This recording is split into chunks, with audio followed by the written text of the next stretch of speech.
Assignment 4, we're going to cover 2.2, slope and rate of change. Your essential questions, I'm going to give you a couple. Most of this is just review, actually all of it. But I'm going to go into a little bit more depth about the relationship between slope and rate of change. So let's start with, how is slope a rate of change? In addition to that, you're going to need to remember a few things that we've learned in the past. So, how do you find the slope?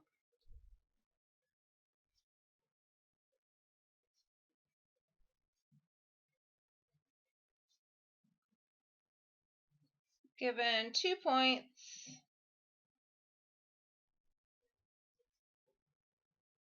or the graph of a line,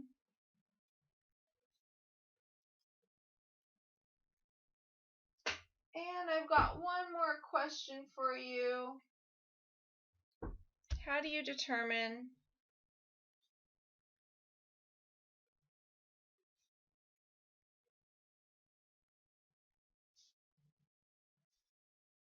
if two lines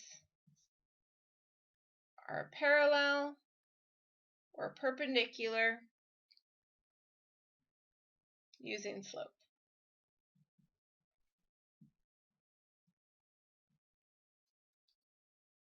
So I'm going to use my document on my computer because the one I printed out at home doesn't look so great. Today we're talking about slope. I put a little comic in here. It says you have to rise before you can run. So remember that. You're always going to do the rise over the run. So today I really want to get into the fact that slope is an average rate of change. As you know, in the past, we've used m, a lowercase m, to represent slope. And here are some things that slope can tell you. It basically tells you how steep a linear function is when it is graphed. And number 2 and number 3 are kind of similar. It's the relationship between the domain and range of a linear function. Or in other words, it's how quickly the dependent variable is changing, the dependent variable being the y, in relation to the change of the independent variable, and that independent variable being the x value. Now, they won't always be y and x, but it's a good idea to think of, your vertical axis as y, your horizontal axis as x, and sometimes they'll be labeled with different things. So hopefully you remember how to find the slope.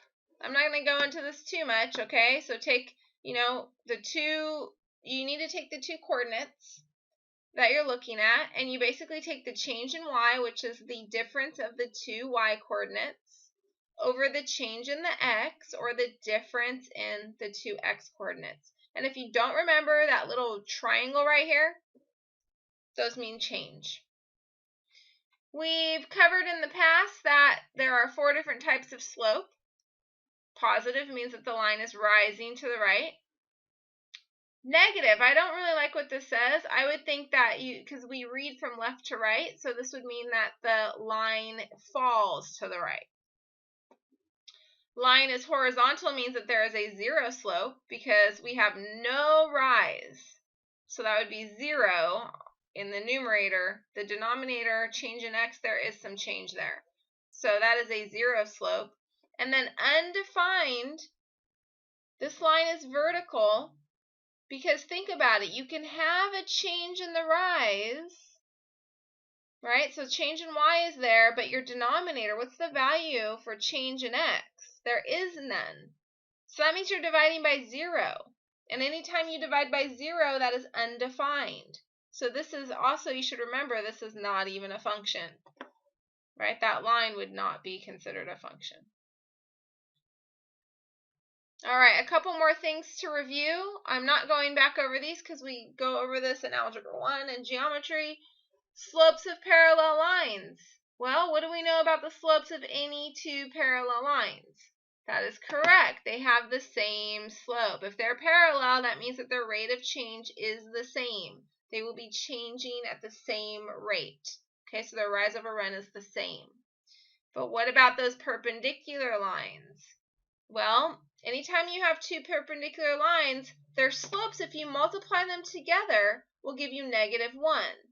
Okay, and that also just means that basically the slopes are opposites. So one is positive, one is negative, and reciprocals, which means that, for example, if your slope was 3, then the reciprocal of that would be 1/3. Okay, you just flip it. For example 1, we're going to talk about how slope might be seen in real life problems. So example 1, Hannah's electricity company charges her 11 cents per kilowatt hour of electricity, plus a basic connection charge of $15 per month. Write a linear function that models her monthly electricity bill as a function of her electricity usage, okay? So let's think about what this looks like graphically. All right, so her electricity usage is going to be her input here, okay? So maybe I'll call that, why don't I just do that kWh, so I'll call that K. And that's basically going to be my kilowatt hours, okay? And then my output here is going to be my cost of her electricity. So maybe I'll put cost of electricity, and that's going to be in dollars. So let's think about that. At the beginning of the month, so even before she's even used any electricity, how much has she already been charged just for having the hookup to her house? She's been charged $15. So that's where it starts. And then every kilowatt hour that she uses, so, here's 1, 2, and so far, it's basically going up 11 cents. So every kilowatt hour go up 11 cents. So like this next point here would be 15.11. And the next point after that, go up another 11 cents. So I guess that would be 15.22. So your graph basically looks like this. Okay, so that helps us a little bit understanding what's happening here. We have to write a linear function modeling her electricity bill every single month. Okay, and like I said, I've used it as a cost as a function of her electricity. And maybe that's what this should be. So why don't I do cost as a function of her kilowatt hours? All right, so C of K. So, you want to think about this. Still always think about when you're writing a linear function, this is a very helpful form to think of. But instead of using Y, I'm using my function notation, so C of K. My input is the kilowatt hours. So I need to think about, what's my slope and what's my y-intercept. So let's go back and look at my graph here. Well, what's my y-intercept? So my B is basically where it crosses this y-axis, where it crosses that vertical axis. So that's going to be $15.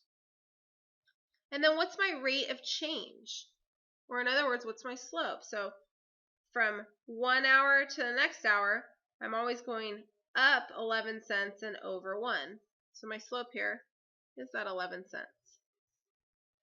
All right, so I'm going to have my cost as a function of the kilowatt hours is going to equal 11 cents times my kilowatt hour, which we're just letting be K, plus my y-intercept, which is that $15 that we have to start with. Okay, example 2. Now I apologize. I printed a bunch of these off before I realized I made a mistake. I copied down the wrong problem. So if you guys could please go through example 2 and cross off the points that I have there and write down the new points. I basically copied the wrong type of problem, so it didn't make any sense when I actually solved this the first time. So we're going to compare steepness of lines. And when I think about this, I think about myself on a snowboard and how steep that mountain is that I'm going down. Me personally, I don't like them too steep. I like to stay on the groomers. I like them nice and mellow. So when I think about my slope, well, I'd rather go down a mountain with less of a slope than with a bigger slope. Okay, so that's what we're going to be comparing here, is how steep are these mountains. Okay. All right, so in order to do that, I need to basically compare rates of change, or in other words, the slopes. So I have to find the slope of each line. Okay, so the slope of line 1, I'll just make that m sub 1. Well, and remember, hopefully we remember that slope is y2 minus y1 over x2 minus x1. All right, so I'm just going to go ahead and solve this, or not solve it, but simplify it, put it in and simplify it. So 7 minus 4 over 1 minus 2. So that gives me a slope of 3 over negative 1, or in other words, negative 3. Okay, now let's do the slope for line 2. So same thing. And I'm not spending a lot of time on this because this should be something you already know how to do. We did lots and lots and lots of this last year. So 12 minus 2 is 10. 3 minus 5, negative 2. I end up with negative 5. All right, so which one's steeper? And so you have to kind of, if this is hard for you to see, maybe you draw yourself some graphs. Right, so I don't know, I'm up 3, so I'm going to start there, and then I'm going to go down 3 over 1. Versus this one, so let's see, let me draw that line for you.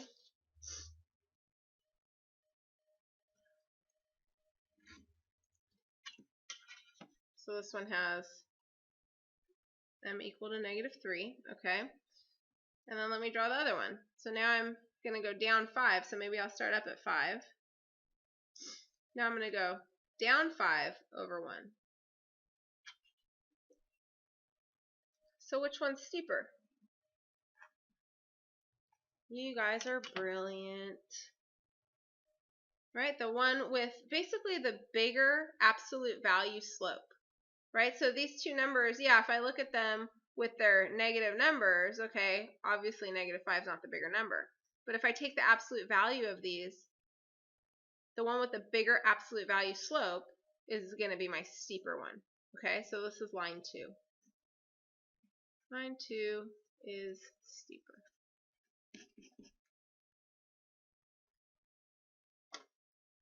I'm sure you've all seen a road sign that looked somewhat like this, talking about the grade of a road. A lot of times you'll see this when you're traveling downhill. The grade on this road is 7%. And another way of writing 7% would be 7 over 100. So basically, if you were going down this hill, you would know that you would be going down 7 feet for every 100 feet that you travel. Or maybe this is an uphill. This picture is not, but sometimes you might see them on uphill travels. So if it was an uphill road, then you would be going 7 feet up for every 100 feet that you travel forward. So we'll use that information for example 3. The slope of the road or grade is usually expressed as a percent. For example, let's cross out is. A road has a grade of 3%. It rises 3 feet for every 100 feet of horizontal distance, okay? So a 3% grade is really a slope of 3 over 100. It rises 3 feet for every 100 feet we travel, okay? Find the grade of a road that rises 75 feet over a horizontal distance of 2,000 feet. Well, again, that's just going to be 75 over 2,000. And then we can give that as a percent by just taking it to our calculator and dividing. Numerator, I'm just going to turn it on first. Let me clear this. So numerator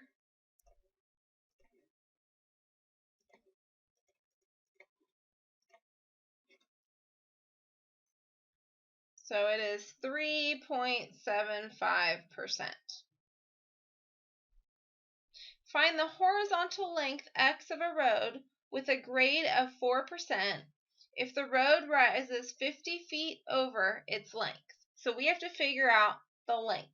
Okay, this is our rise, and this is our slope to begin with. Oops, you guys can't see what I'm doing. Sorry about that. So back to what I was saying. we were given our slope, 4%, or our grade, so I can rewrite that as a fraction, which is 4 over 100. So for every 4 feet we go up the hill, we've covered 100 feet horizontally. Now, this time we're comparing, okay? So if the road is rising 50 feet, right, that's our rise, what is the horizontal length? So you guys remember this? Proportions, right?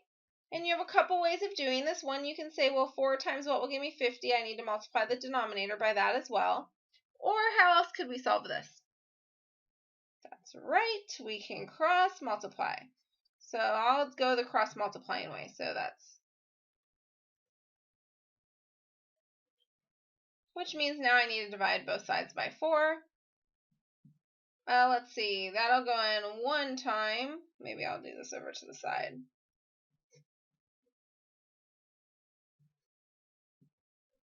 That'll go in 2 times. And there we go. So 1,250 what? Feet. Good. Okay, my next examples are out of the book. So on page 80, we're going to do number 46. So we need to open up to page 80. So if you don't have your book in front of you, pause and go ahead and find it.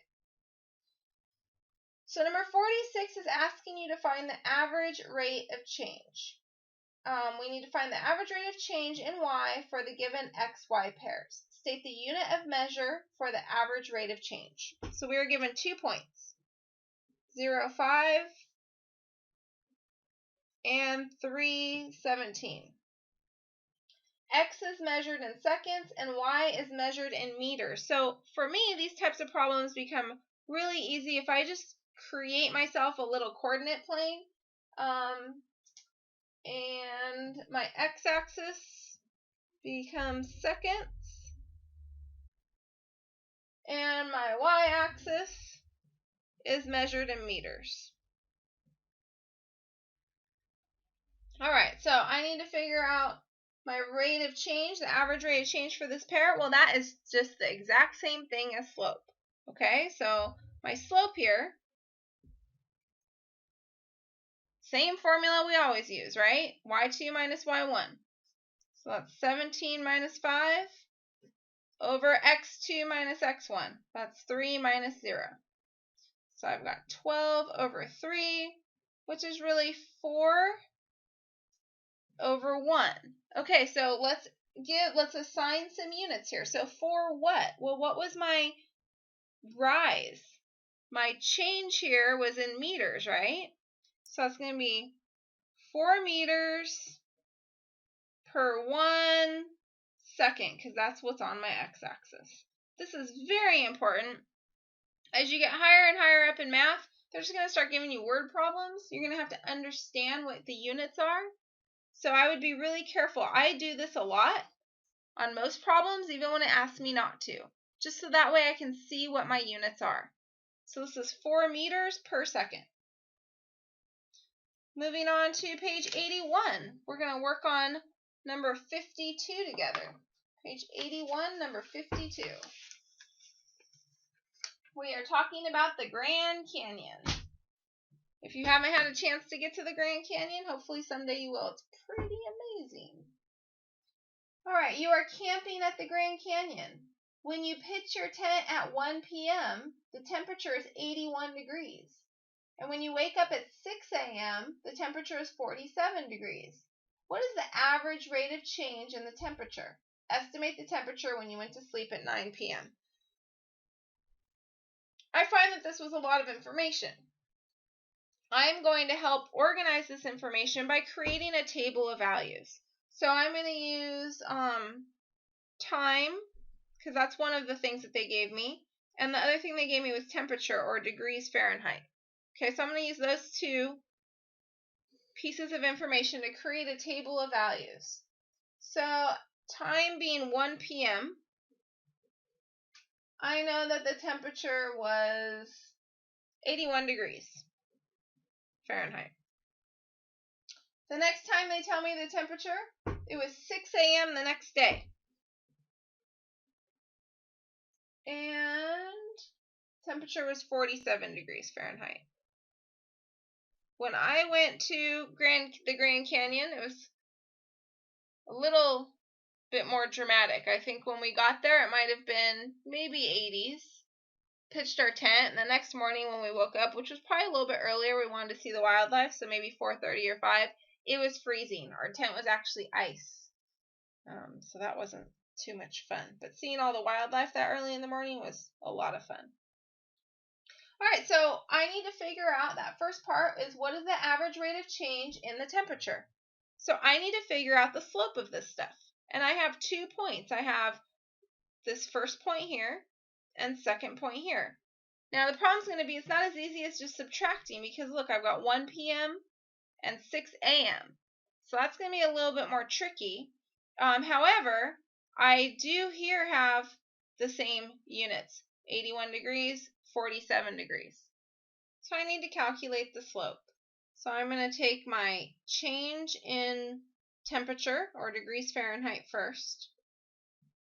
So I'll do 47 minus 81. Now, to just subtract these two would tell me that there's 5 hours difference, and that's not really the case. So I'm going to have to use my brain a little bit to think about that. So I'm going to say, well, 6 a.m. minus 1 p.m. Okay, so let's think about that. Well, from 1 to midnight, that's 11 hours. And then from midnight to 6 is another 6 hours. So total, how many hours have gone by? 17 hours. I'll go ahead and put labels on that.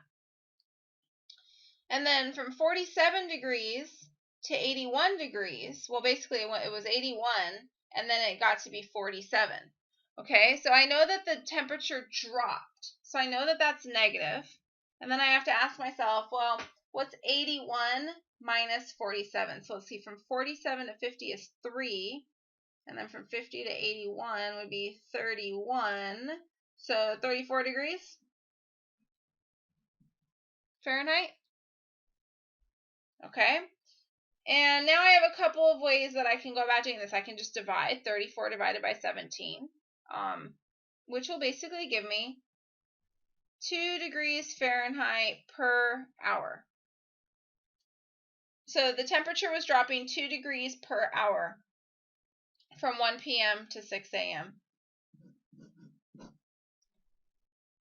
There was a second part to that question.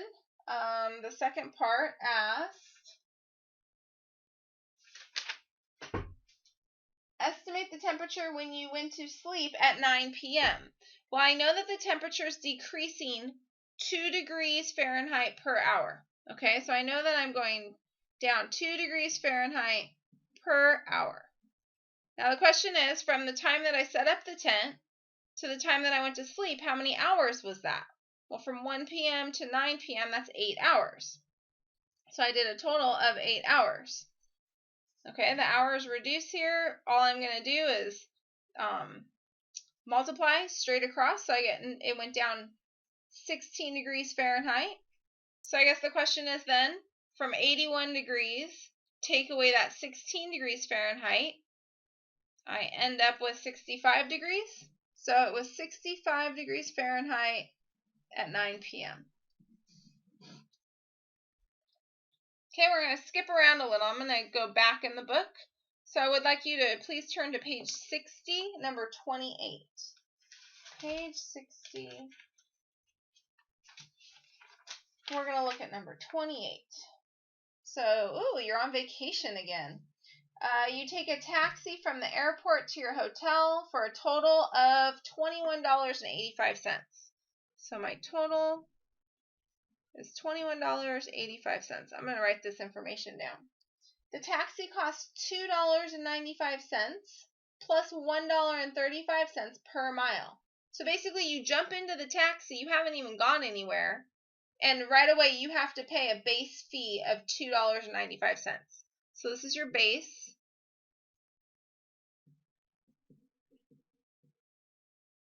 And then every mile that you travel, you need to pay $135 per mile. Or sorry, $1.35 per mile, $135 per mile. Whew, that's a lot. Okay, so this is your variable. This is your rate right here, your rate of change. Okay, so we can come up with an equation or a function to actually represent this scenario. Before I do that, though, I think I'd like to just do a little graph. Nothing too fancy, but just to get an idea. So on my x-axis, what are my units going to be? Think about that. Hopefully you can answer that. It's going to be mile, okay, or miles. And on the y-axis, what are my units going to be? It's going to be total money, right? So that's the money. So at mile 0, how much are you paying? You haven't gone anywhere. Do you owe the taxi driver any money? You do. You owe the taxi driver $2.95. So no matter what, that's where you're starting. Unless you never get in that taxi, but you're getting in there. From there, basically you're going to go up. For every mile that you drive, you're going to need to owe this guy an additional $135. Okay, so between here and there, that's $135. I'm not doing the math. I don't know what that is, right? And then your next mile, same thing. You're going to need to go up another $1.35. Right? So basically you end up with a linear function. So let's make some sense out of this. Any linear function can always be written like this. Maybe I'll let it be, we'll let this be a function, a total based on miles equals. Okay, so that's my y, right? I'm just trying to give it a fancy name. T of m will be my function name, or will be my output. Okay. Let's start with my y-intercept. What's my y-intercept? What do I have to, no matter what happens, I'm going to have to pay this amount of money. No matter how much I go, how far I go, I have to pay this amount of money. Okay, so that was that $2.95. And then my rate of change, my m, has to be this $1.35 per mile. Okay, so I'm going to put in $1.35 times m, which that's my input, right, the number of miles, plus the amount I have to pay even before we go anywhere. Okay, and maybe I'll give myself a little key so I know that m is miles traveled, and T of m is the total cost of taxi. Okay, but my actual function here is right there. Okay, based on however many miles I go, that's going to take care of this part, plus I have to pay that original $2.95. And we're going to do page 22, number 16, please. So go back to page 22. We're going to talk about a real estate broker. So real estate, actually, a lot of people, so realtors, car salesmen, stockbrokers, pretty much anybody that's going to sell you something, a lot of times their salary is based on commission. Commission means that they get a percentage of the amount of money that they sold. So if you buy a car, let's say you buy a car, just to make this easy on me, you buy a $100 car. Okay, and if I get paid 5% commission, then I make $5 when I sell you that $100 car. Okay, just kind of I know nobody's buying a $100 car, but just an example. All right, so in this situation, we have a realtor. A real estate broker's base salary has been raised. So forget about from example 5. It's been raised to $21,000. So even if that real estate broker does not sell a house at all that year, they will at least make $21,000. That's good. That's not actually a lot of times true. And the commission rate has been increased to 5%. So this real estate person will make 5% of however much they sell a house for. Okay, so let's see here. So base salary is $21,000. And then commission is 5%. How much money or how much real estate does the broker have to sell to earn $70,000? So what they want a total salary to equal 70,000. All right, so we're going to come up with an equation. So why don't I call this salary based on houses sold? I don't know, SH, okay? So the input will be the number of houses sold or the cost of the houses sold, and then the S is going to be my salary. Okay, so let's write that somewhere. I'll put that over here. So S of H is total salary, and H will be total sales of houses.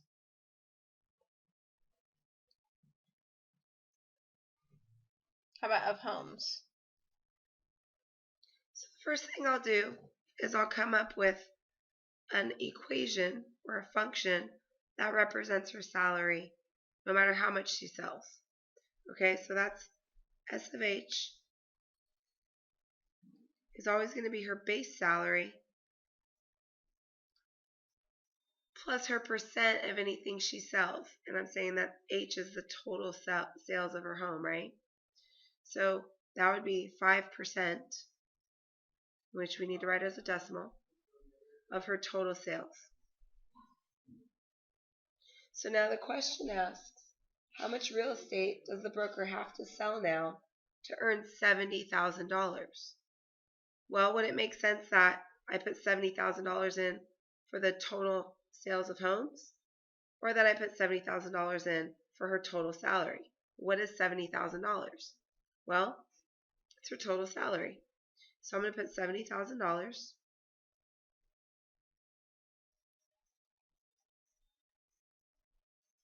And then I'm going to solve for H.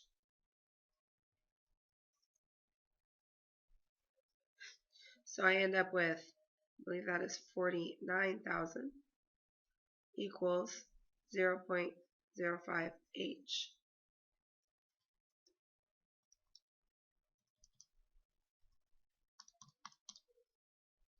I have $980,000. So she needs to sell a total of $980,000 worth of homes.